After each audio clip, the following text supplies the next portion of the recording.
It's time to talk sports. It's Hacksaw's Headlines, a panorama of the world of sports, stories, comments, and opinions.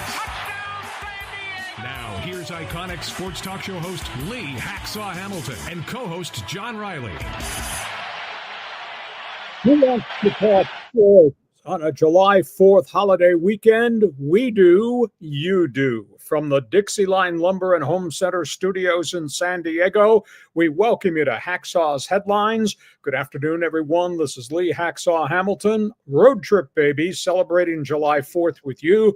Broadcasting from my cottage up on the Canadian border in upstate New York in the northern Adirondacks. My co-host, John Riley, with us from the castle, anchoring our podcast. He's back in San Diego. This podcast is brought to you by DIXIELINE Lumber and Home Centers, 9 locations to serve you. Happy holidays to you. If you've got projects this summer, thinking about ideas into the fall, think DIXIELINE Lumber for materials. And if you want ideas, they can be your best friend and consultant.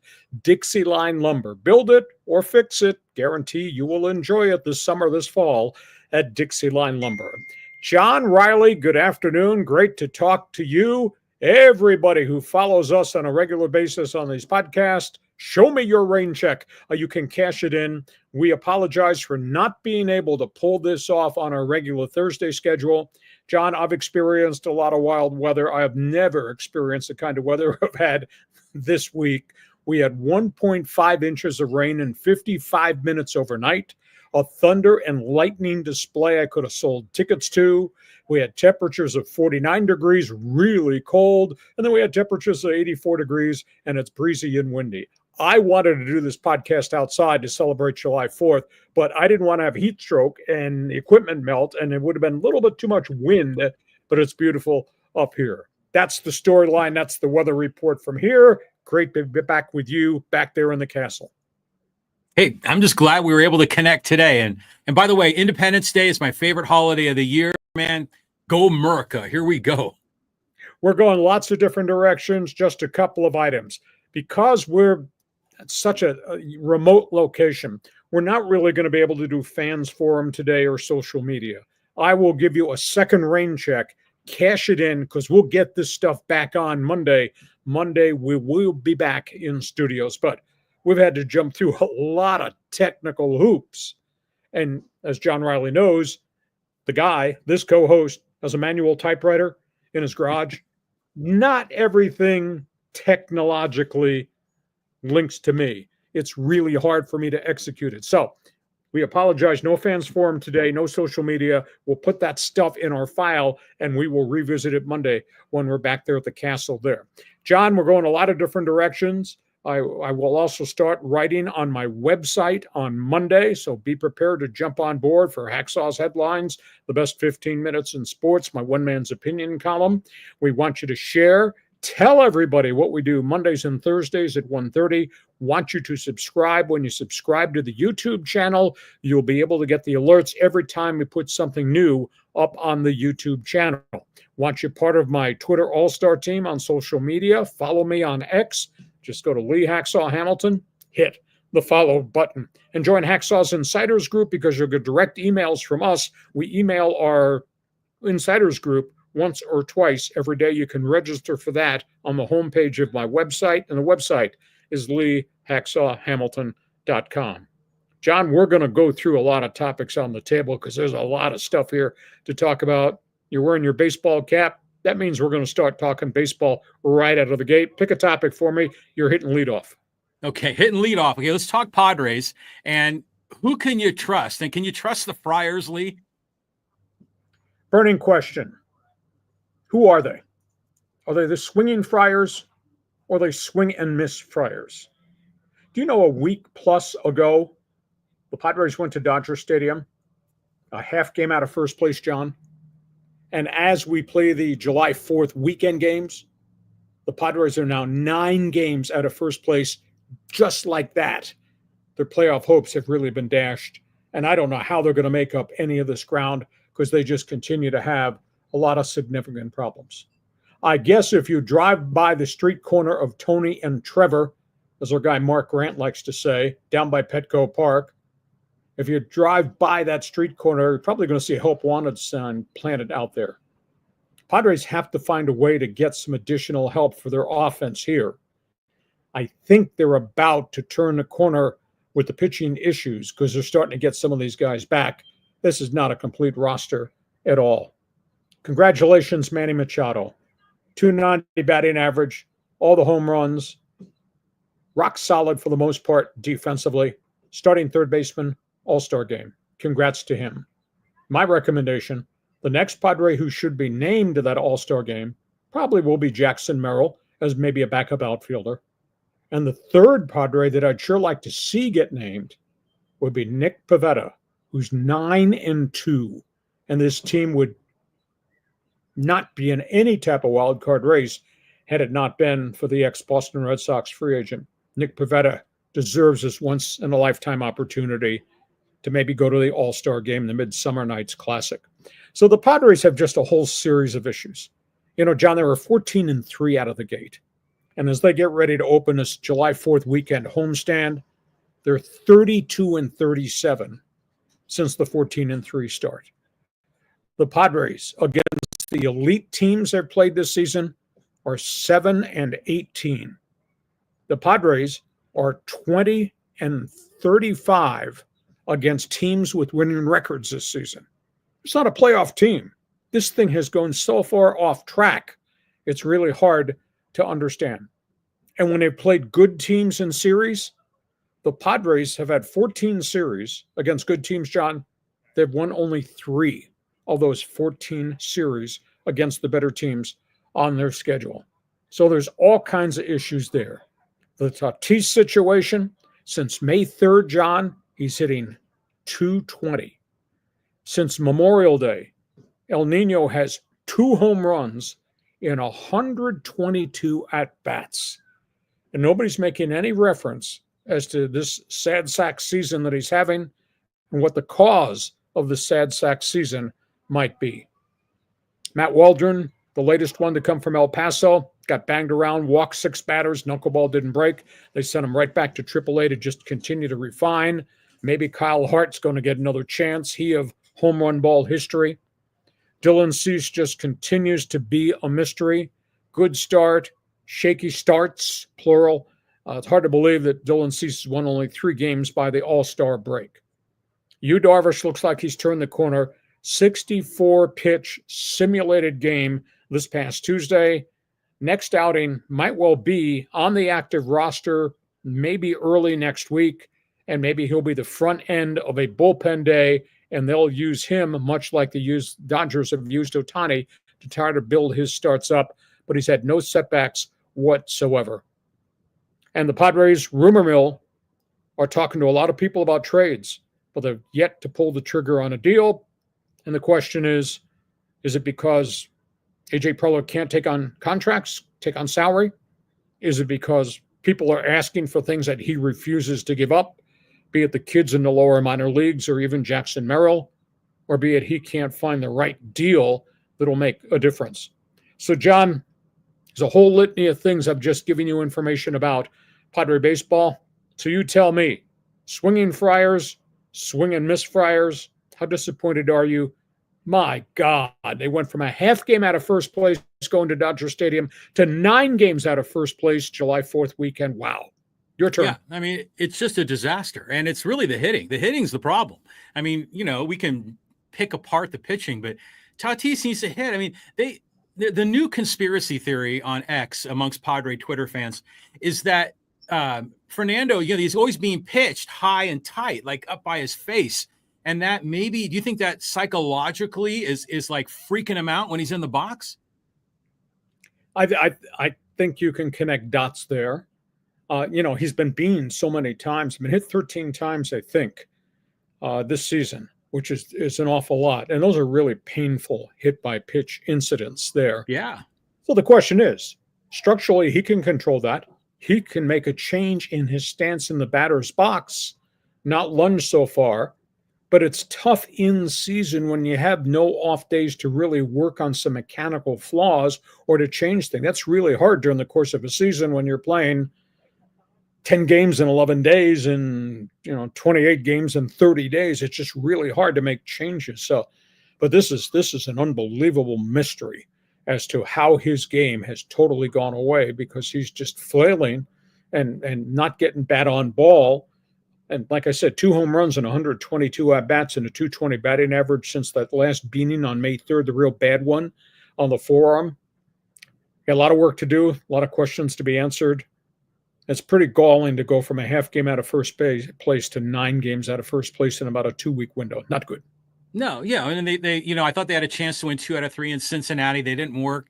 They only won 1 out of 3 with the Phillies. And so it's been a rough go. But here, we've been beating our head against the wall about the Padre hitting and, the Dodgers running away. But here's a different question.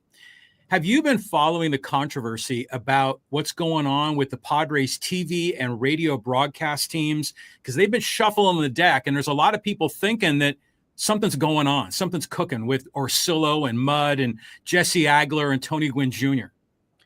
Well, there's all kinds of ways to structure your broadcast team. The Padres with Donnie and Mudd have had consistency up until this year. Bob Scanlon has kind of been the third guy in the mix who would jump into the booth when they give these guys weekends off. I don't quite understand why now we got rotating hosts and guests and play-by-play and color guys. Tony Gwynn Jr. has obviously been more on the TV side recently than it had been ever. Agler has done some pinch hitting when Orsillo was being a national star. Does Mark Grant need to be on the radio side? No, unless they're going to tone his act down. I like Mark. Sometimes he goes off on real tangents. It's kind of change of pace, but sometimes it's a little too much. But that's why you have producers in the truck who can guide him. And there's some things I roll my eyes at when they're doing a broadcast and Mark goes off on a tangent and Mudstock's talking about walking the dog out in Alpine or making Jell-O or whatever the topic on the table, non-baseball is. Some of it's fun, some of it's a little too much, but then they revert back and they get back to baseball. I don't know from a baseball fan standpoint, you want to analyze every ball and every strike. I don't think you want to do that, but there has to be an even Steven flow there. If I were king, popular broadcast team, leave it in place. Don't start screwing with it. If I were king, director in the truck, you tell them through the headset, guys, let's zero in on baseball. The one area that I think they miss a lot on, and I've never gotten an explanation, and they won't answer my questions. There are so many storylines in baseball, and you got all these guys on this broadcast team with baseball experience. Not talking about Don, but I'm talking about Mudd, and I'm talking about Scanlon, I'm talking about Anthony Gwynn. There's so many other baseball storylines out there that these guys should be commenting on, can be commenting on during the course of the broadcast. Now, we don't want the broadcast to become a talk show. However, you got pennant races, and you got bench clearing brawls, and you got trades, and you got injuries. These guys can step away from analyzing every at-bat and get into some give and take with each other because they're all sharp, talking, smart, experienced people. That's one thing I would really like to see. And the other factor, and I do understand it's a brown and gold Padre broadcast, but if I were king, there's no reason you can't do out-of-town scoreboard updates and some of those breaks at the end of the 3rd inning, the 6th inning, and maybe in the 8th inning, because there's a lot of other games with a lot of other storylines. Somebody beats somebody 21-0, or there's been a bench clearing incident, or what the hell's happening at Dodger Stadium, or this mess with the Yankees, or the Mets have fallen into the sewer. Those are things that fans, because not everybody's just a Padre fan watching these telecasts. They're baseball fans from all over who come to San Diego. You should be covering the significant storylines in these other games. And there's no reason they can't use one of those guys to do a scoreboard update in the 3rd, the 6th, and maybe even going into the 9th inning. That's one man's opinion on radio and TV broadcasting Padre baseball. And baseball fan wearing the letter P on his hat. Does that stand for Phillies, Pirates, Punk, Popular? What's the P stand for? John, this is Philadelphia, man. The Independence Hall, where they signed the Declaration of Independence, our inalienable rights of life, liberty, and the pursuit of happiness. So I'm wearing a Phillies hat today on purpose. But I'll tell you what, we should figure out a way to get Hacksaw and Curran and Laz and bring Chet 40 back and get you guys broadcasting Padre baseball. You could do it just the way you want. But seriously, all right, you're a baseball purist, so you tell me, answer the question. What do you want on the broadcast? Do you like this rotation, or do you want what the king wants? And then what about covering all the other aspects of baseball aside from just the Padre game against the Texas Rangers tonight? What's your reaction? Yeah, I mean, I agree with you. I mean, it would be nice to get a little bit of the out-of-town scoreboard kind of updates. And sometimes they have, Scanlon does a little bit of that at times. But, I mean, that's something that – what's the young woman's name that's on the pregame show? Mary she Louise. could do – yeah, Mary Louise, excuse me. So she could do some of that work as well. But for me, the chemistry between Don and Mud is just so fantastic that even when the game is really ugly – they still make the broadcast fun. But I was listening to the radio at one point and I heard Mark Grant on the radio. It didn't sound right. I was like, is that Mud? I'm not sure, good on Tony, Junior getting on TV, and he does a great job, but the chemistry with Don's still not the same. I mean, Jay Posner and a couple other guys on Padres Twitter were commenting that, maybe Orsillo signed a big contract. Maybe is that creating a little friction amongst the crew? I mean, what do you think? I don't know if I'd go that deep, that far. Don's really good. Don's really great. Don's really popular. He's probably more popular than any other broadcaster that now had, aside from maybe the venerable Jerry Coleman. There's somebody within the upper echelon of that Padre TV deal that's experimenting. Don't need to experiment. You got a popular group. Let it grow. Now, I would give a direction. If I'm the director in the truck, this is what I want on my broadcast. Guys, you make this work. Mike Pomerantz is great. Let Mike Pomerantz be Mr. Scoreboard. And let Scanlon and Mudd do topics on the table. I would even loan them that phraseology for a Padre broadcast because, like I say, there's so many other storylines to talk about, whether it's a significant injury or a big trade rumor or a collapse of a pitching staff or Major League Baseball's investigation. Hey, broaden the horizons. If I were king, that's what I would do. And I like those guys a great deal, although I don't like lime jello with fruit. And I don't think Mark Grant should be giving me menu directions for my lunch and dessert, but that's where we are. It's just awesome. I mean, seriously, you always have a unique point of view when it comes to being in the broadcast booth. You did it for so long, but it is interesting with just something to talk about for Padre fans because we're so upset with the team. We want to talk about something else. Okay, let's go from Padre baseball to the team that's in first place playing baseball. Yeah, the Dodgers, first place team, and good news. Everything going great for the Dodgers. What their record is right now as they head into the July 4th weekend series? The Dodgers are 56-32. 56-32. The Dodgers had a half-game lead over the Padres. It is now a 9-game lead over the Padres and the San Francisco Giants. The Dodgers have won 17 of their last 22, and that's still with half a pitching staff and the bulk of the bullpen still on the disabled list. Congratulations, Ohtani, All-Star. Freddie Freeman, bad ankle and All-Star. Yosh Yamamoto will probably also be an All-Star. I think the other big storyline, I don't know if you saw the video, it's pretty scary. Max Muncy. I thought it was devastating. I thought it was season-ending. It was a fluke incident on a stolen base where he took a blow on his knee by a base runner sliding headfirst in, and the angle that it hit the knee and the reaction of the knee way got bent. I thought he dislocated his kneecap or the ligaments were torn. It's a bone bruise. It's a deep bone bruise. Luckily, that's all it is. Max Muncy's probably going to be out at least 6 weeks. But the Dodgers are so deep with multi-dimension guys who can play second, can play short, can play third. They're going to cover third base. They're talking about Tommy Edman taking ground balls, moving him over to third. He did a little bit of that with the Cardinals. That would allow them to put the Korean rookie Hyseung Kim. He'll go to second, and they still got Miguel Rojas, who can be a super utility guy, play different positions.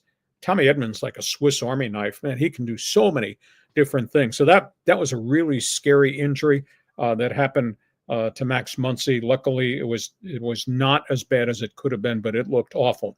Tyler Glasnow, last night, Oklahoma City goes into the 5th inning, gives up a couple of runs, strikes out 8, was clocked in the 90s. He looks like he's about ready to be activated, whether or not he makes one more rehab start. Blake Snell is throwing, but they're saying Blake Snell at least 4 rehab starts if there's no setbacks. So at this point, I think we're talking well after the All-Star game before we're going to get to see Blake Snell. They got rid of a former Padre pitcher, Luis Garcia, who has pitched well in spurts as a reliever, whether it was the Padres, whether it was the Angels, the Cardinals, etc.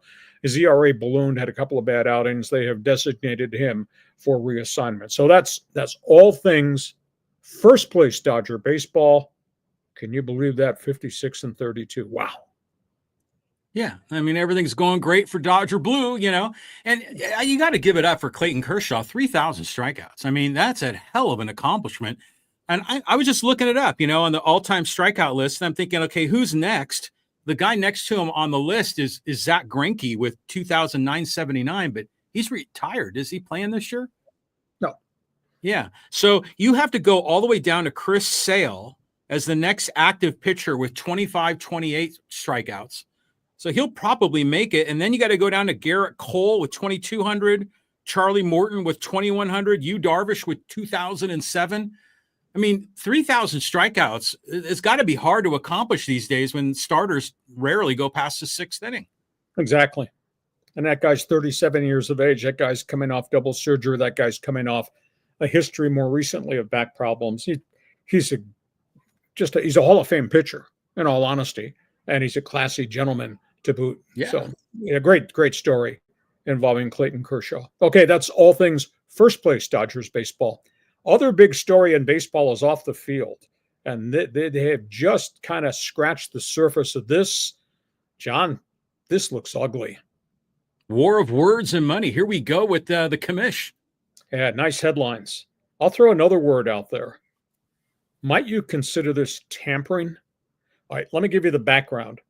Rob Manfred has started making trips to each of the 30 major league teams where he's meeting with the players. The collective bargaining agreement has 1 year to go. Manfred is preparing to open negotiations on the collective bargaining agreement, but he's proposing radical changes to the next CBA. And he's started to make these visits to the respective major league rosters where he's allowed access to the clubhouse and speaks to the players in a group session. And he started to attack Tony Clark, the head of the union. And I'm going to give you a couple of the direct quotes just so you get an idea. But I'll ask this question before I start. Do you consider this tampering? Is it Manfred's responsibility to negotiate in these meetings with the players rather than negotiate with the lawyers and Tony Clark representing the union? He has indicated, I need to talk to the players specifically about the ideas I have about a new collective bargaining agreement, a new revenue sharing agreement, a new structure to how baseball's business is going to operate, because the union is out of touch and Tony Clark won't consider any changes. And then Rob Manfred says, your union leader has a disconnection with you guys, you players. He says baseball's all-time attendance record, all-time TV ratings, highest revenues. Baseball needs to package its media and revenue streams and to make it equal to what the NFL became, what the NBA is, and what the NHL has fast coming. And he told the players, you have the slowest growing salaries of any player in professional sports, slower than the NFL, NBA, or NHL players. And he says, do you know that the deal that Tony Clark has stood fast on allows you to get only 47% of the gross revenue? You deserve 50%, just like NFL, NBA, NHL gets. And he says, we want to change the media deals. We want to have central revenue pools, equal distribution, etc. And then he stood up. I was told about a meeting in Baltimore.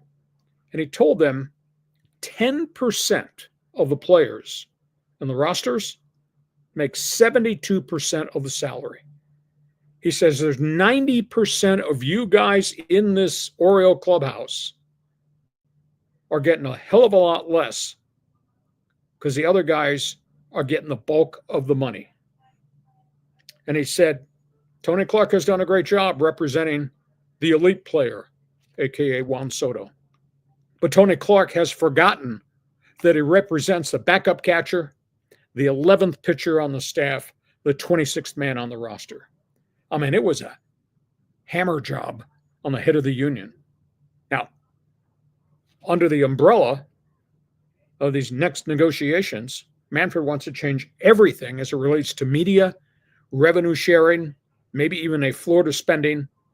And then the word obviously is going to come out, salary cap, where Tony Clark is adamant we'll never ever have it. But Rob Manfred has said NFL, NBA, NHL, they all have a salary cap or a luxury tax, and everybody's making more than you guys, you 26 guys in the Baltimore Oriole clubhouse that are in this meeting. Amazing, amazing stuff. So, John, go ahead and respond. I threw a lot on the wall. Is Clark holding back on his own players, taking care of just the elite? Is Manfred trying to drive everything towards a salary cap, but yet everybody else is making all this other money in other sports, and baseball is not? What's your reaction? I like the whole concept of him going to the clubhouses of all the ball clubs around America. And, he's given his pitch, which is going to be from his mouth rather than filtered through Tony Clark. Now, granted, the commissioner has an agenda of his own. And while he wants to make more money for the players, including the ones in the middle and the bottom, he wants to make a lot more money for the owners as well. But he's going to spin it, in a way to make it sound good to the 90% of that roster that's not making all the big money. But in the end, I don't think it's tampering. I think it's good when employees of an organization hear straight from the mouth from the president of the organization about what's going on. Now, obviously, the union negotiations are going to go through Tony Clark, but I like what I'm hearing about this, just the whole idea of him talking and listening to the players directly. Okay, that's a really interesting off-the-field story in baseball, but that just happened, and it's going to happen as he makes visits to every clubhouse in Major League Baseball. Okay, so that's the sum total baseball. Our podcast is underway. This podcast brought to you by Dixieline Lumber and Home Centers. 9 locations to serve you. Got projects for the summer into the fall. Think Dixieline Lumber. John, I got to tell you, full disclosure, I almost had a breakdown this week because on back-to-back days, we had the opening of NBA free agency and the opening of NHL free agency. And because my philosophy on this podcast is we do sports talk the way it should be done, and we're going to cover all this, I almost had a breakdown. There were so many names to pay attention to, so many stories to follow, so many people I was getting information from in my network. My head almost fell off my shoulders. You could not have had a conversation with me on Wednesday night or Thursday morning. I was so fried because there were so many player deals in the NBA and the NHL, and we're gonna cover them next. But let's start with hoops. Yeah, I'm just thinking you're out there with the Hacksaw family, and you want to have a nice Independence Day holiday, and here you're jam-packed with sports information. But let's talk about the Lakers and everything going on with LeBron James. I almost got put on waivers by my family. I just want you to know that, so I could do this podcast the way this podcast should be done. Let's talk about renting players. Changes beginning. I guess the big question, Laker fan, right change? We're talking about the acquisition of another center. This comes on the heels of LeBron James picking up the $52.6 million final year of his contract option to come back and play. Although there's a sentiment out there he did this because now he's going to try to force a trade somewhere else. Although I can't see anybody wanting that contract and that guy for 1 year. But at the end of the day, the Lakers, who just don't have enough players besides Luka Doncic, King James, and Austin Reeves, went out and got a player. I don't know if he's the right guy. I'm talking about what has transpired with the acquisition of the center who used to be in Phoenix, went to Portland, got bought out. DeAndre Ayton, big 7-footer. Athlete, run the floor, rebounder, can score. 15 points, 7 rebounds a game. But his career has been really spotty. Phoenix got rid of him after all those years after he was a number 1 pick in the draft, and Portland got rid of him 2 years after they brought him on board. The scouting reports are just really cloudy about this guy. Roams the floor, no intensity, no consistency, no stake in the action emotionally, soft, would rather take a jumper in the middle of the lane than try to go to the basket, draw fouls, and score. Is he the right guy? I tend to think he was the best of the guys in the paint that were available, aside from Walker Kessler from Utah. But the Lakers got him on a 1-year plus an option contract. So you can say, well, Lee, he was a number 1 pick overall. Lee, this guy's got good statistics. But I'm telling you, he's so hot and cold, and the tantrums and the junk off the court in the locker room, the tardiness, the stuff that's been written about in Phoenix and Portland, that's kind of a red flag for me. And if he was that great, why would he go from a $24 million a year guy in the paint to a guy signing a 1+1 contract for only $8 million, dragging all his baggage with him? So it's a huge issue as to whether the Lakers got the right center, got the right guy. So connect the dots with me on that. Free agency, the Lakers have signed 1 guy. His name is Jake LaRavia, 6'8", shooting forward, cup of coffee, Memphis, can shoot threes, can play some defense, but he's not played very much. And if he was really good, wouldn't Memphis have kept him? Anyhow, LaRavia is the only free agent they brought in. They lost a guy. They lost Dorian Finney-Smith. He opted out of his contract. He wanted multi-years. Lakers offered 2. Houston took him for 4. A 4-year contract for a pretty good defensive specialist. And the coaching staff with the Lakers really liked him, and he bolted. Now, this is a guy that the Lakers traded a whole pile of draft picks for to rent for half a season. Dorian Finney-Smith is gone to the Houston Rockets. There were trade rumors out there. Last time we talked to you, there was talk about a Laker-Miami trade for Andrew Wiggins. But at the end of the day, the Lakers just refused to make a 3-for-1 trade to rent a guy. There was also obviously the Kessler trade, but the Lakers demanded a swap of picks in addition to the 3-for-1 transaction. Utah said no, so Utah at this point has held on to him.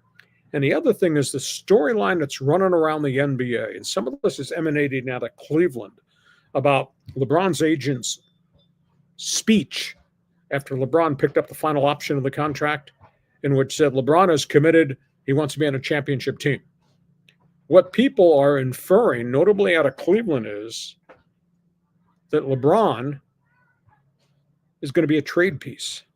That when you pick up an option and there's no extension tagged onto that option, that means 1 year, or 1 year you become an expiring contract, which means you become a trade piece.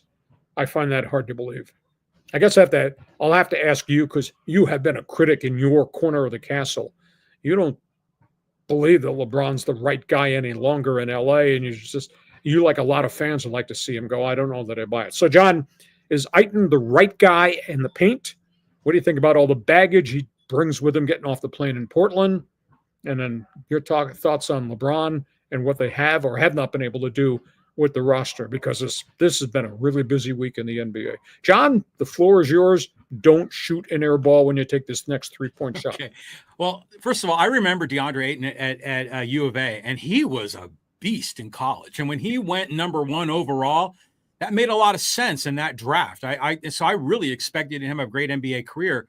So maybe do you think the Lakers think that they can, you get in the right environment with, Showtime and LA and all the glitz, that they think they can bring out from DeAndre Ayton what he should have been the whole time? I don't know.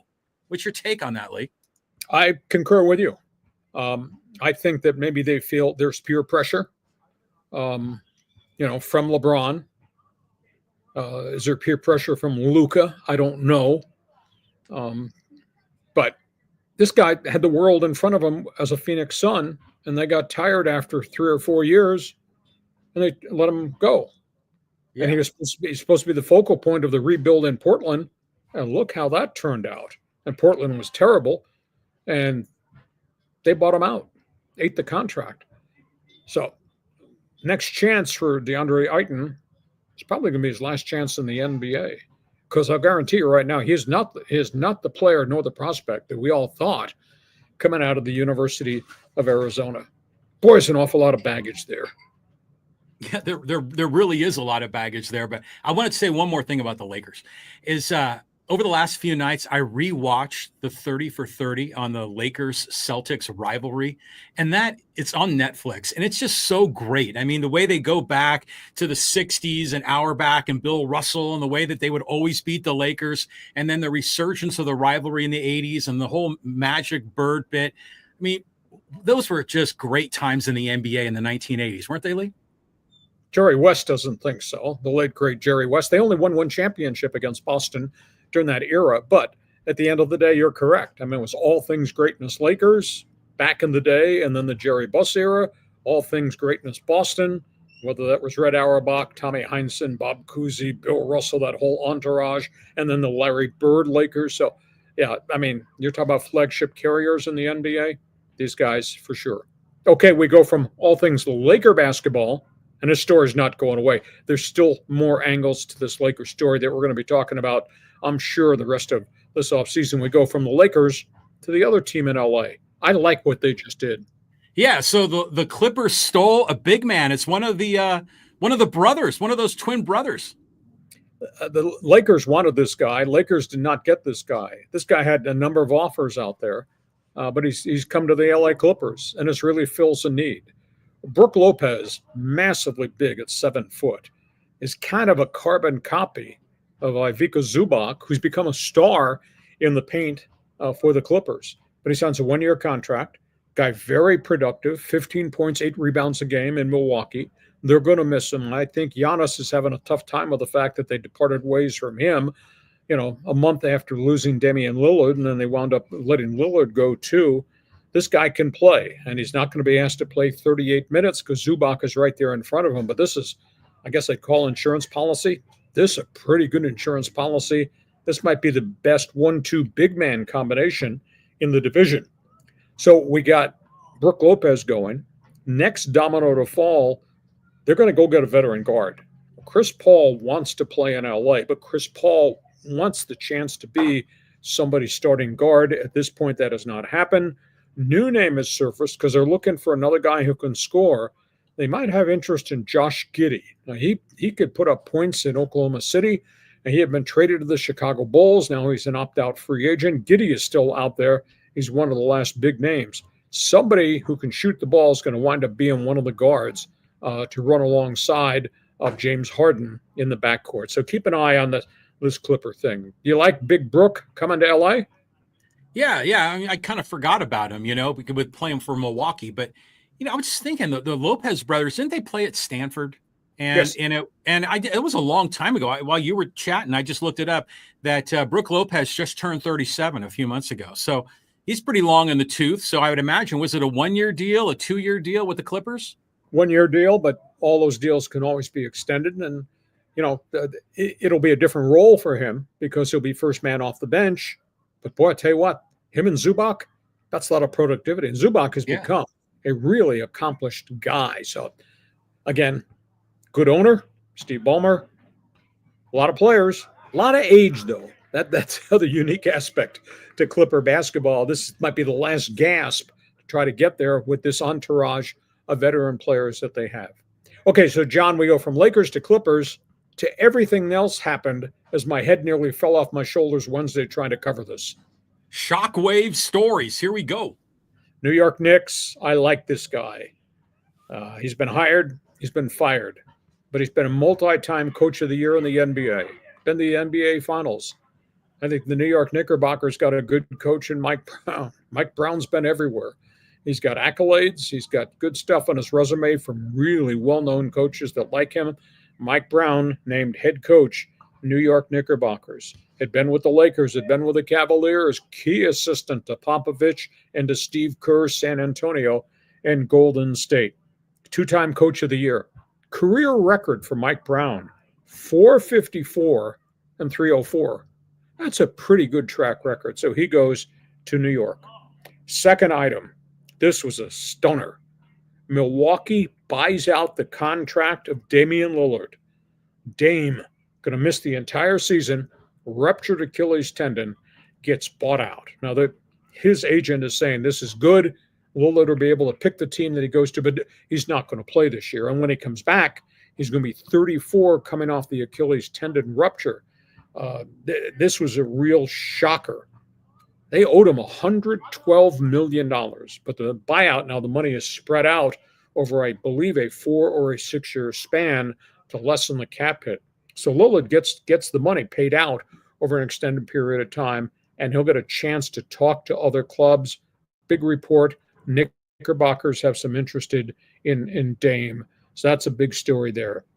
Portland's situation, obviously, eating the contract, getting rid of Aiton, total massive rebuild. They need a lot of players there in Portland. That franchise is really fallen into disrepair. Houston Rockets, they just keep making deals. They just make deals and they go get more veteran players. They've really been active. They wound up getting Dorian Finney-Smith from the Lakers, and then they turned around and got Clint Capella, the rebounding shot blocker center from Atlanta. That was a guy that the Lakers were in on, but he winds up going to the Houston Rockets. And, of course, this all comes on the heels of the acquisition of Kevin Durant. Denver, wow, what a week for the Denver Nuggets. They're not going to say they've given up the ghost, but they've obviously made changes. Denver trades Michael Porter. He goes to the Brooklyn Nets and a deal for younger shooting guard Cam Johnson. Both guys averaged 18 points per game. Denver also makes another deal with Sacramento. They get one of their big shot-blocking centers, Jonas Valanciunas. They get him in a trade for Dario Saric. So Denver has really helped itself in terms of getting another big man to take a little bit of the workload off the Joker, and then getting a stroker and a guard in Cam Johnson. I think this was a really active week for the Denver Nuggets. And the final one is Golden State, and we're waiting for the domino to fall. I have a hard time believing that the Warriors should let Jonathan Kuminga leave. Now, they offered him a contract, which meant he's a restricted free agent. Puts him out on the marketplace. He can shop himself. If he gets an offer somewhere, Golden State can match and keep it, or turn around and do a sign and trade. As of this morning, the clubs that are interested in Jonathan Kuminga include the Pistons, who've got a lot of young players they could use in sign and trade. Sacramento, I don't think Golden State wants to deal with a team in the division. And Washington, which has been down forever, but has stockpiled a lot of good young players. One of those guys might give Jonathan Kuminga an offer sheet before this weekend is over, so there might be a trade. What I don't understand is why the Warriors just don't want to keep him and just let him grow. He was hurt a lot this past year, but prior to that, he was really active and did very well. So, John, take it from Mike Brown to the Dame to anything else you want to talk about. That's what's in my NBA notebook. Well, as far as the Warriors go, I'm going to work backwards. It just seems to me that they have such an old team, with Jimmy Butler and Steph and Draymond and who else is there? I mean, they got a lot of old guys. So if you can move Kuminga and get 2 or 3 young players and you can maybe have a plan for the future, that makes sense to me. The Denver Nuggets, Jokic is so incredible of a player. I mean, he was MVP how many years in a row? I mean, it's remarkable that the Nuggets have not won the NBA championship more often. And it seems like they've been on the decline the last couple of years. I mean, that doesn't make sense. That to me, you figure the Lakers are kind of blowing their opportunity with LeBron. I think there's a little bit of that with the Nuggets and with Jokic. What do you think? Well, I think that the storyline there is they were really good. And then for some reason, they let all their veteran backcourt guys leave. And all of a sudden, it became the Joker and Jamal Murray and an up and down erratic Michael Porter. And in Porter's defense, he's had injury problems his whole career. But they didn't replace the guys they let go. They tried with Russell Westbrook, but that was hot and cold, good and bad. You never knew what you're quite getting from him. So Denver, after they fired their coach and fired their general manager after this season kind of fell apart, decided we got to make some changes. So I like these acquisitions because now they're getting some more help for the Joker. They've drafted well, so we'll just see. It's got to be more than just Jamal and the Joker, but now they've added some more people here. Cam Johnson is a really good basketball player and a younger guy, and they've drafted young. So we'll just see how quickly they can have a bounce back season because it's got to be more than just Nikola Jokic by himself. Right, yeah.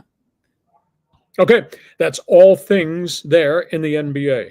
We get to halftime. This podcast is brought to you by DIXIELINE Lumber and Home Centers. 9 locations to serve you in San Diego. You got projects, they've got materials. Want ideas? These guys can be your best friend, your consultant at DIXIELINE Lumber. And it doesn't matter whether that's flooring, whether that's paneling, whether that's cabinets, whether it's bookcases, whether it's doors, windows, complete renovation, DIXIELINE can do that. And I always recommend go to DIXIELINE.com just to see all the services they have to offer. John, what do you like most about DIXIELINE's lineup of material?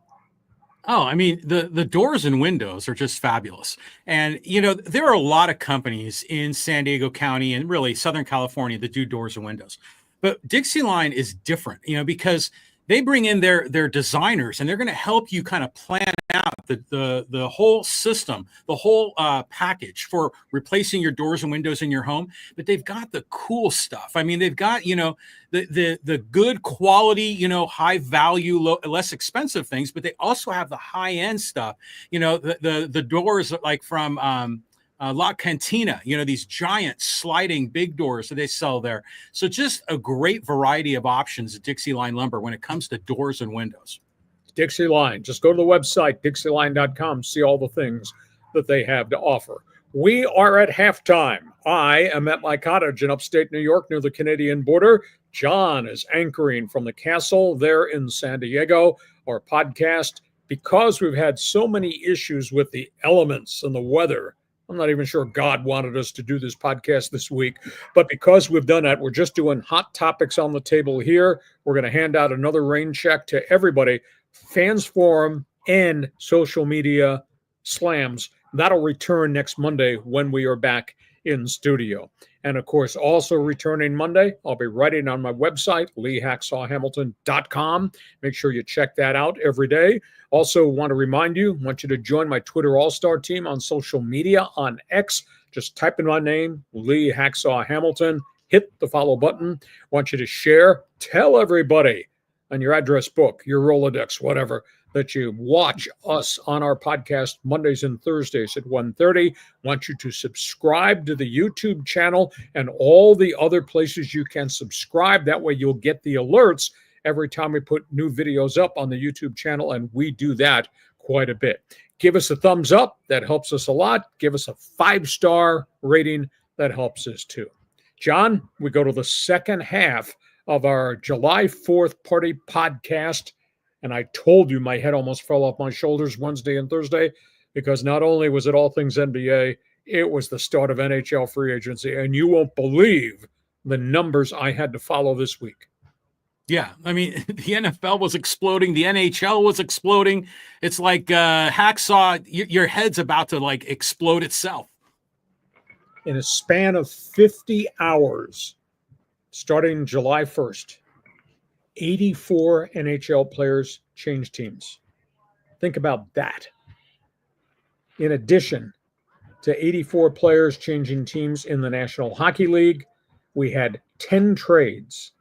And of the top 15 players on the NHL free agent board, all 15 signed within a 30-hour space. I mean, it was absolutely stunning. Let's walk through this real quickly. He was leaving. He got a payday. Toronto Maple Leafs let Mitch Marner, all 221 goals in his career, walk out the door. Marner wound up going to Las Vegas in a sign and trade that hardly ever happens in the NHL, but it did here. He got 8 years, $96 million. Mitch Marner $12 million a year. He did not get the $14 million that they shot at, but $12 million a year, that's pretty good for a goal scorer. He was the first one out the door. Second storyline, how is Florida, the Panthers, the ones with the Stanley Cup, how are they going to re-sign all these guys with the salary cap? Their guys decided not to go for the max, but to take a big pay hike to keep the team together. And this was pretty impressive. Sam Bennett, Brad Marchand, and Aaron Ekblad all signed contracts at below top value. Now, they're going to get good paydays, but they're keeping the band together. The Florida Panthers, in a 2-day span, signed 3 of their top free agents. In Vancouver, where it was doom and gloom, and I'm not talking about rain and cloudy weather in the Pacific Northwest, Vancouver turned around and re-signed their top goal scorer. The whole world had Brock Besser leaving as a free agent because contract talks had not worked out. At the end of the day, they paid the 40-goal scorer, and his heart would not let him go put somebody else's jersey on. Brock Besser signs with the Vancouver Canucks, and then they restructured the contract of their star goaltender, Thatcher Demko, who many thought was going to be used as trade bait to go somewhere else. And, of course, they made the trade to get Evander Kane. So this is really interesting what Vancouver did because nobody expected this to happen. Edmonton, you got to be kidding me. The Oilers, all these years of getting to the Stanley Cup Finals and not winning. We've come through free agency. July 1, it's now July 4. The Oilers have not acquired a goaltender yet, and virtually all the named goaltenders are off the board. That is a real stunner there. LA Kings, you know what they've done? Good team. Had not been able to beat Edmonton in the first round of the playoffs 4 years in a row, but still a really good hockey team. You know what Ken Holland has done as the new general manager? Ken Holland has decided he's going to rent guys who play heavy hockey. Think about this, John. The LA Kings signed Corey Perry, who had been in Edmonton. Corey Perry, much hated Anaheim Duck. The Kings have signed him to become one of their key role players. He played so well during the postseason. They've also signed veteran big body defenseman Cody Cecil. They signed center ice checking man Joel Armia. But they also picked up a backup goaltender, Anton Forsberg. He came from Ottawa. However, it cost them. They lost one of their veteran defensemen, Vladimir Garakov, who was an anchor on the blue line. He jumped to the New York Rangers. Kings did not want to go 4 years deep on a contract for Vlad. Garakov has now gone to the Rangers. But the Kings have added heavy hockey chemistry to the roster. And the Anaheim Ducks, they're ready to win. They have to win. They got to be in the playoffs this coming season. I think they will be.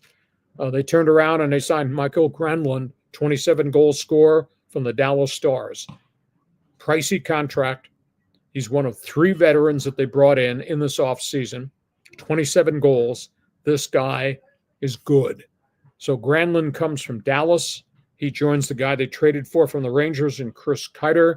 He joined Ryan Poling, who came in the Philadelphia Flyers trade. They are player ready to be a postseason team. So, John, that's all things NHL. Like I said, 84 players changed teams in the first 50 hours of NHL free agency. And I needed some Tylenol to get through Wednesday and Thursday around the NHL. Your response? Well, yeah, I mean, I was just noticing that Ehlers has left the Jets and has gone to Carolina. There's been all this movement, but going back to the Oilers, are they just going to stick with Stuart Skinner, or are the fans in Edmonton going to come unglued if they roll out Skinner again next season?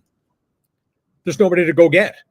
I mean, the one marquee name that they might have traded for, but maybe they just refused to take on the contract, was John Gibson, who the Ducks traded a week ago. He went to the Detroit Red Wings in a pre-draft trade.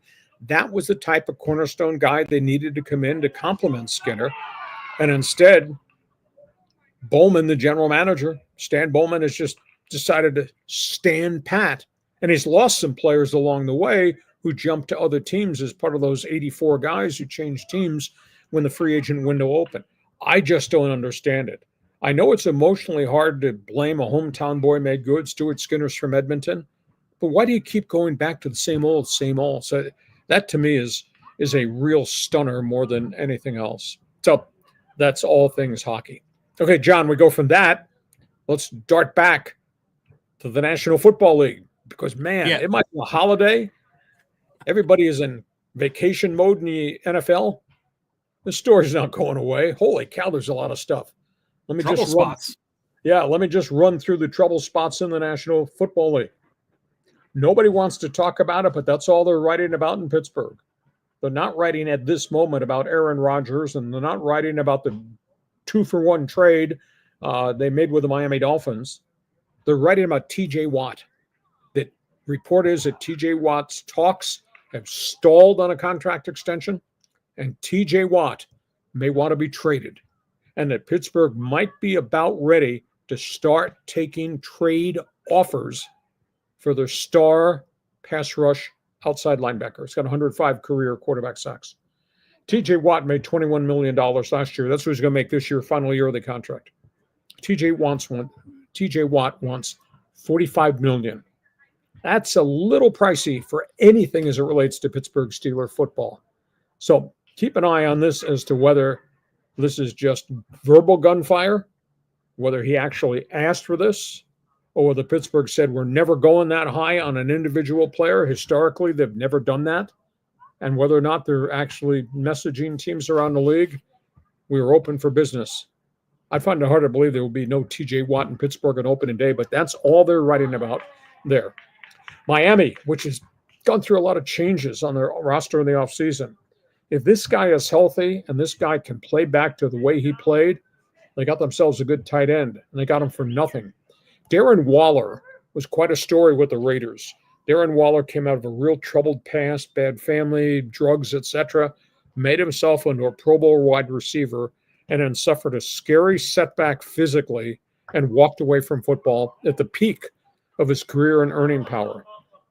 He finally informed the New York Giants, who had gotten his rights, informed the New York Giants, I want to be released, taken off the reserve retired list. I want to be a free agent. I want to go to Miami. Miami has signed him.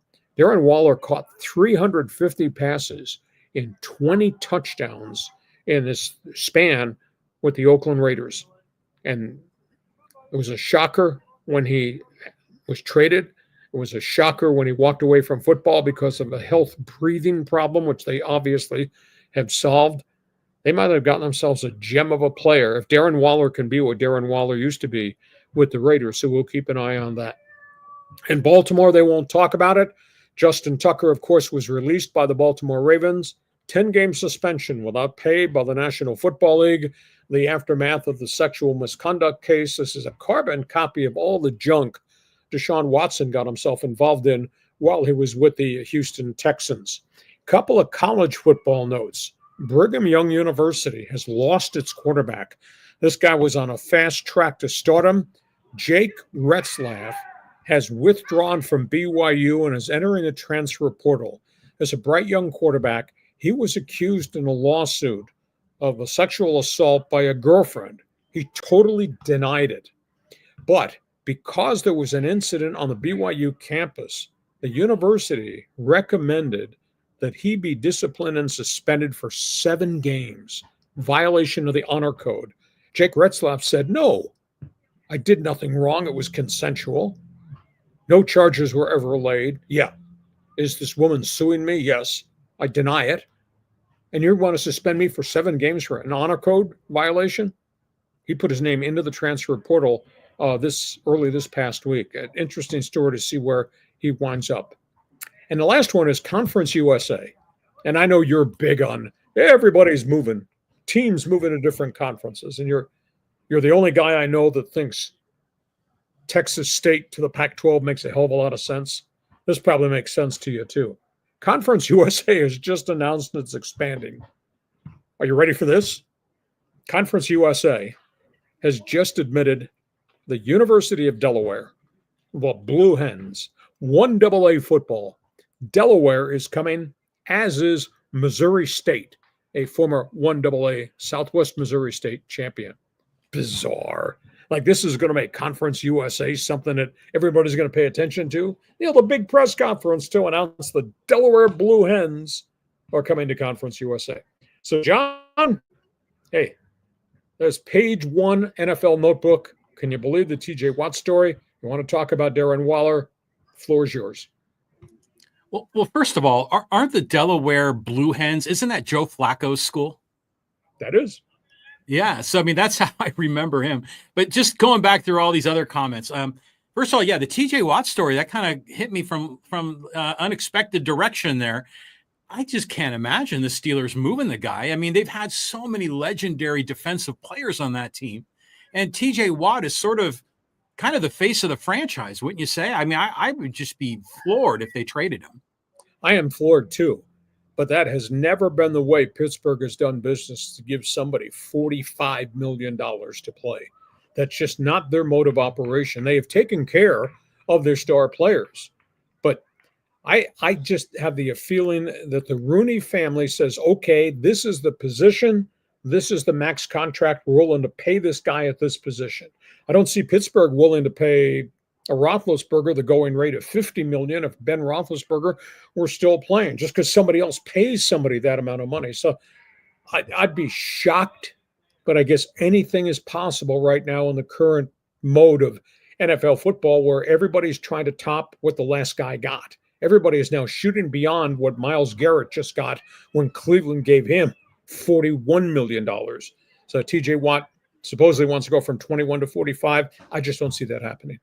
Yeah, well, I mean, you got to get what you deserve, and in the market, if Myles Garrett's making 41, then TJ Watt's got a pretty solid case that he's worth that amount of money. So, yeah, we'll keep an eye on this one. And the last thing with BYU, it's interesting how it's a Latter-day Saints school, so they have the honor code and everything, but there's got to be. I mean, granted, this was there's a lawsuit and everything else involved, but I would imagine there's a lot of winking and nodding over there in Provo, because this honor code thing is probably violated all the time, isn't it? I don't know if it's violated all the time. It hasn't been violated, yes, but guys have left the program. It's been violated for multiple reasons, some of it involving relationships, some of it's been involving academics. But they've had players who just left the program because of the honor code. Now, new school people of the opinion, that's old school way of life. We don't need that anymore. Retzlaff's of the opinion, you can't penalize me for something, A, I didn't get charged for, and B, was consensual. But Retzlaff says, I'm not taking a 7-game suspension to sit out a chunk of the season for your honor code. And now he's in the transfer portal. It's a big blow to Sataki, the head coach at BYU, because this was a young quarterback on a real fast track. Well, good on the quarterback for standing up for his own values. And he's going to move on. But how in the hell did Jim McMahon survive at BYU with an honor code? Wink, wink. Yeah, that's what I think. Maybe McMahon was not as irreverent towards everything as the McMahon we got to know as an NFL quarterback. Maybe it was a young McMahon that wasn't that rebel rouser at that point in time. Okay. All right. That makes sense. Okay. We go from all that. Last group of topics on the table, late-breaking stories. John, we're going all over the globe with this one. Yeah, the high-speed SPORTSWIRE, and I'm loving all the soccer news. Let's start with Wimbledon, first of all. Virtually all the marquee names have now gone into retirement, with the exception of Novak Djokovic. So the burning question, who's the next set of stars? Well, we thought we knew on the men's side, and we nearly had a shocker on the first day of the tournament, and we had nothing but shockers involving the women's side of the tournament. And this is just absolutely amazing. 23 seeded players got beat in the first 2 days at Wimbledon this week. Just absolutely stunning. In fact, Carlos Alcaraz, who's right there at the top with Sinner as the top two men, Alcaraz had to go 5 sets to beat an unranked guy in the first match at Wimbledon. Now, he did survive, and he has still won. Coco Gauff, beat. Completely fell apart, dominated. Alex Zverev, the Russian, who's really been on a fast track, stardom, beat, argued with the opponent, argued with the chair. People insinuated this guy's got mental health problems. Daniel Medvedev, another Russian, wiped out first round. The young American, who a lot of people think has got great upside, he's such a physical talent, Frances Tiafoe, knocked out. Madison Keys knocked out in her second round match. This thing is wide open. So Wimbledon has just really been wild. A comment here on PGA golf and the LPGA Tour. I don't know if this story's gotten very much play yet, but it will. You know, at the end of the PGA season, John, they have what they call the FedEx Championships. They take last group of tournaments and they have a playoff with the top money guys. Well, they've changed the scoring. They used to give the top money winner bonus strokes. He would start a tournament maybe 5 strokes under just to begin. I thought it was a bogus formula. Anyhow, they've gotten rid of that. And now they just announced yesterday they're changing this payoff. The FedEx Championships in pro golf, the winner used to get $25 million. The winner's going to get $10 million. And they're taking the rest of the money and they're going to spread it around to the winners of other elite events leading up to the FedEx Championship. This is a radical change. But their feeling was this is bogus the way the scoring went, and this is bogus to award one guy $25 million. We should reward all the other guys in the elite tournaments leading up to the FedEx Cup, give them bonus money too. That's on the men's tour. Ladies tour, which sadly has kind of disappeared off the radar. They played 17 events this year on the LPGA Tour. John, they've had 17 different winners in 17 events. It's the first time it's ever happened in the history of the LPGA. NASCAR headline. This has created rumblings south of the border. He was the star driver on the NASCAR circuit. He's a native of Mexico. Daniel Suarez has lost his ride. He's been removed by trackside racing. He's won only 2 races out of 205 events. They had just run the Mexico City Grand Prix. He's so popular down there. But as he says, it's a performance race sport. And if we're not winning, then obviously I'm not going to be able to keep my ride. Trackside has just terminated his contract. Another weekend. British Grand Prix is just ahead of us at Silverstone. It's another weekend. What's the big headline? Not what's going on in England. The big headline is Max Verstappen and Team Red Bull. How about this storyline? Mercedes wants permission to open negotiations with Max Verstappen, who has an escape clause in his Red Bull contract that could make him a free agent at the middle of this summer schedule on the F1 series. The rule is, or the clause in the contract, if Verstappen is not 1, 2, or 3 in the points championship, his contract can be null and void, and other teams would have the right to negotiate with him. Mercedes, where Lewis Hamilton used to be, Mercedes wants to make him the highest paid driver in F1 and steal him at the end of the season. Red Bull's not commenting on that situation. Soccer. I never saw this coming. Don't lie to me. You didn't see this coming. Team USA on Sunday is going to play Mexico in the championship game of the Gold Cup in soccer. How about that? A month ago, everybody wanted Mauricio Pochettino, the head coach, to be terminated. And instead, they're 4-0 in international play. And they're going to play Javier Aguirre's Mexican side, which is loaded with players from the English Premier League. They're 4-0. So you got El Tri with a lot of experience against all these kids that have seemingly gotten a little bit better in the championship game of the Gold Cup. That's really cool.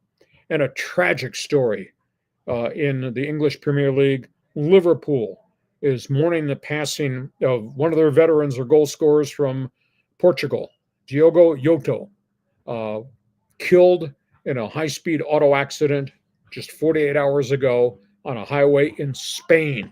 He was getting ready to report back to Liverpool's training camp this weekend when he lost control of a sports car, collided, burst into flames. He and his brother both died.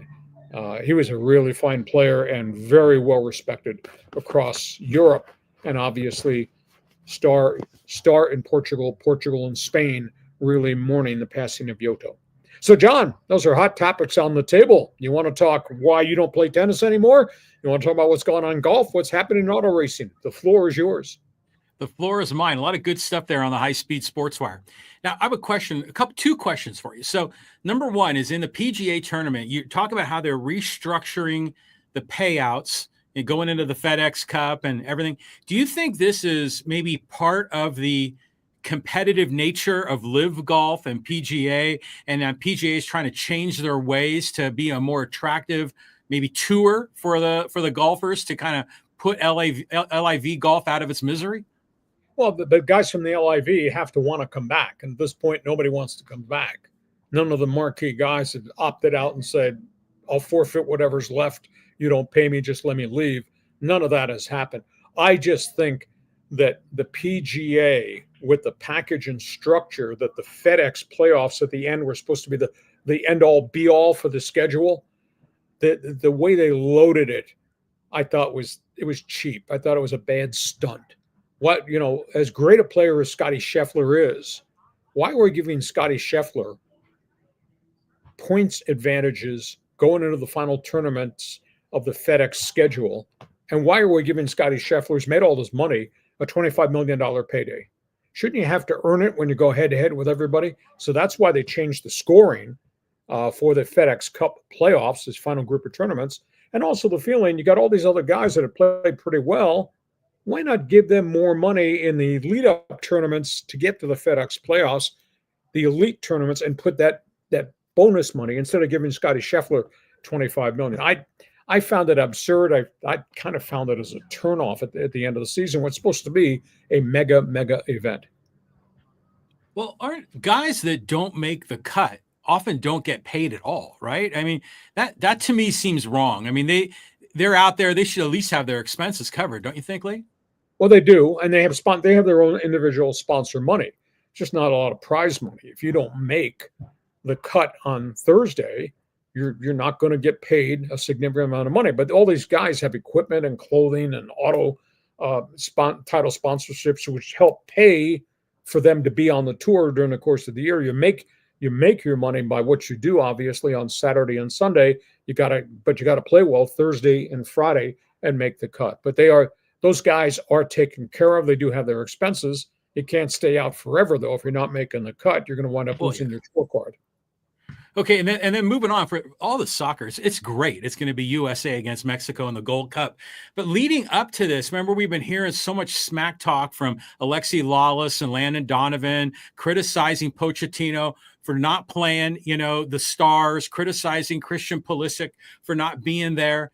Are these guys eating crow, or are they coming back around to support what Mauricio Pochettino is doing? Silence, or as you would say, crickets. I'm a little bit surprised that nobody has responded and say, wow, what a job he's done coaching all these kids. The young goaltender, where we saw Matt Freese make 3 saves on penalty shots that was in awesome. The semifinal game. We saw the young German sensation score a game-winning goal on a penalty shot. But at this point, the critics, silence so far. Now, if El Tri blows out the red, white, and blue and they beat them 5-0, there'll probably be some criticism. But I am kind of surprised at how well Team USA's kids collectively have played together. So we'll see what happens with the Sunday night championship game, USA versus Mexico. It's going to be mind-boggling. I don't even know that it's going to be a home field advantage for Team USA because the Mexican fans are everywhere on the West Coast. I have no doubt they're going to fill the stadium with their flags. It's going to be a party. Yeah, it's going to be fantastic. I can't wait for that. Okay, listen, we hope you have enjoyed our July 4th party podcast. And again, just explaining in advance, we've had a really tough time logistically because of connectivity, really bad weather. We got through this one. That's pretty cool. But because we've had such a rugged time, we just decided not to do Fans Forum and not to do the social media slams today. We're going to take everything that you have written and we're going to funnel it over because Monday we'll be back in the castle at John's place and we'll be back in studio for the podcast. So that's why we're not doing Fans Forum. But as we said, a lot of topics on the table. So pick a topic, shoot us a note. Fans Forum chat box is open with your opinions. John, thanks for doing this. We got through it. Great job. Happy 4th of July to you. By the time I see you Monday, you will have fixed the Padres' problems, won't you? And by the time I see you on Monday, we'll find out if there's a TJ Watt trade coming, if there's anything left for the Lakers to do, all things NHL, because we do sports talk the way it should be done. Yeah, well, I hear in the background some of the children playing around out there. So go out there, have a cheeseburger, a beer, play some cornhole, and have a great Independence Day holiday, Lee. And happy holiday to all of you. Thank you for following us. You've been such a great supporter to what we're trying to do. And that's why when John and I both go on our holidays or on road trips, we try to do the podcast consistently Mondays and Thursdays. Thanks for being with us on July 4th. This podcast brought to you by DIXIELINE Lumber and Home Centers, 9 locations to serve you. Wave the red, white, and blue. And if you got projects for the summer into the fall, think DIXIELINE Lumber. Have yourself a happy July 4th holiday evening. Thanks for being with us. We'll talk to you Monday at 1:30 Pacific on Hacksaw's Headlines.